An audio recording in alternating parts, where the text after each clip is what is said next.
Dr. Henry Howard Holmes biography. American serial killer and con artist. Herman Webster Mudgett, or as he would come to be known later, Dr. Henry Howard Holmes, or simply HHA. Holmes was an infamous American serial killer who was active during the last quarter of the 19th century. Often referred to as America's first serial killer, Holmes confessed to having committed 27 murders, while different estimates claimed that the number could be anything between 20 and 100, although only 9 of the 27 murders could be confirmed by the police and local authorities at the time. He is one of the most talked about serial killers in history.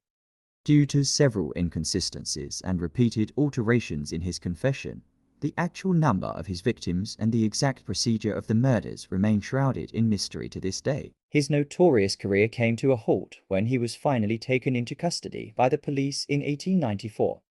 He was later hanged to death by the order of the Court of the Land. Although it is impossible to state the exact number of his victims, Holmes' case has terrorized and fascinated the world at the same time.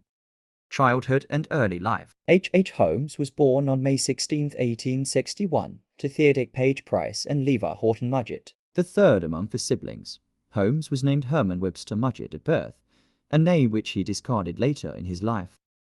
Although his family was affluent, Holmes had a difficult childhood as his father was an alcoholic and he was also bullied at school. His other siblings, Ellen, Arthur and Henry, also earned their father's wrath. He graduated from the local high school in 1877 at the age of 16. 2 years later, he went to the University of Vermont but left it midway as he was not satisfied with the curriculum there. Finally, he went to the University of Michigan where he studied medicine and surgery and obtained a degree in the same in 1884.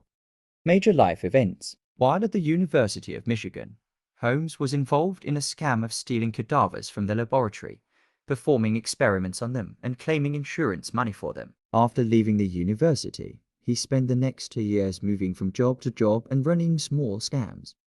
From 1884 to 1886, he did a number of odd jobs at various places, including Moores Forks, New York, and Philadelphia before finally moving to Chicago, his notorious hunting ground. He was involved in a few cases regarding the disappearance of a boy in New York and the death of another in Philadelphia. He denied involvement in both these cases and changed his name to Henry Howard Holmes before moving to Chicago.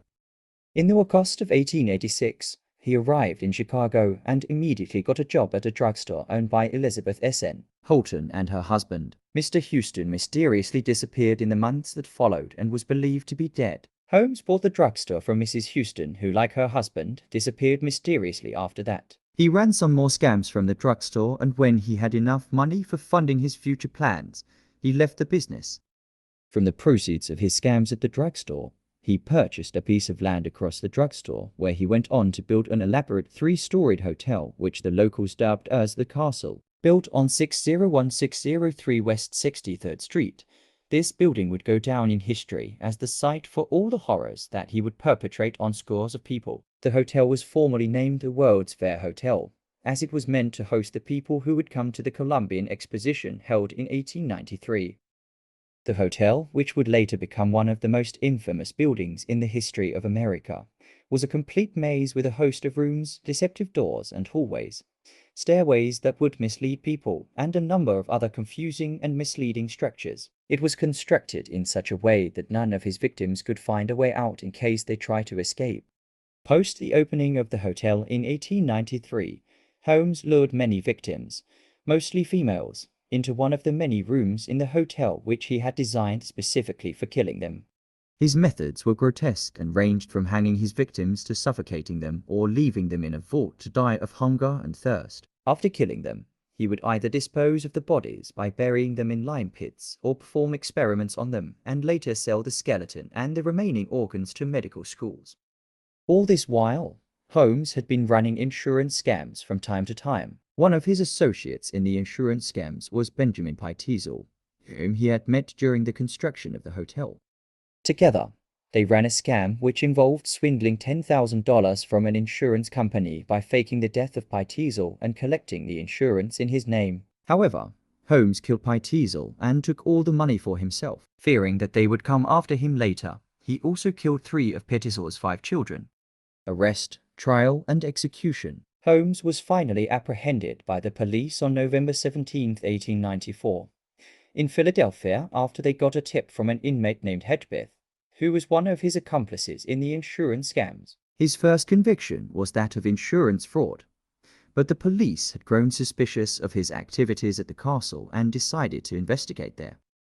What they found were skeletal remains of scores of victims, including children, and a number of other evidences which confirmed beyond any doubt that Holmes had killed all those unfortunate people. By then, it was also clear that he had murdered Pitezel and his children as well, and he was convicted of those crimes in 1895. During the trial, he confessed to the murder of 27 other people, but his stories were full of inconsistencies and false statements. The police confirmed 9 of his alleged 27 murders, but based on the evidences found and the account of the neighbors, they suspected that the number could be anywhere between 20 and 100. Holmes was finally found guilty and sentenced to death by the Court of Philadelphia for the murder of Benjamin Pitezel and hanged on May 7, 1896 at the Philadelphia County Prison. His beloved castle was gutted by fire following several explosions in August 1895.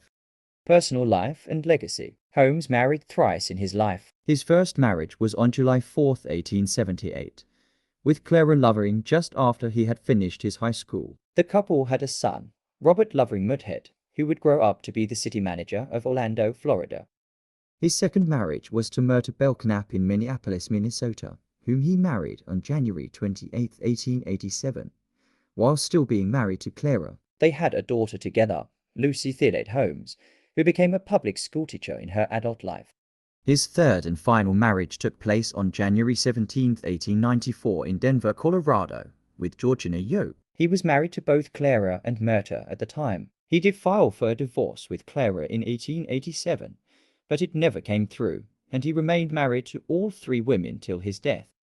Holmes' case was quite famous during his time. It was reported nationwide and caught the American public's imagination wildly. However, he was largely forgotten in the wake of the new century, with a new breed of serial killers making headlines in America. Interest in him was aroused again in the late 20th and early 21st century with a number of books written and movies made about him. The most popular books written on him are The Devil in the White City, Murder, Magic, and Madness at the Fair That Changed America by Eric Larson 203, The Tortured Doctor by David Franker 1975, American Gothic by Robert Bloch 1974, and Depraved, The Shocking True Story of America's First Serial Killer by Harold Schechter 1994, among others. He is also the subject of a few documentaries and films, most notable among which are H.H. Holmes, America's First Serial Killer 204, Havenhurst 2017, and Devil in the White City, scheduled to release in 2019. Starring Leonardo DiCaprio and directed by Martin Scorsese. His name has also featured in many other popular media outlets such as television series, songs, and even comic strips. For more videos like this, don't forget to subscribe to my channel and share your thoughts in the comments. See you in the next video.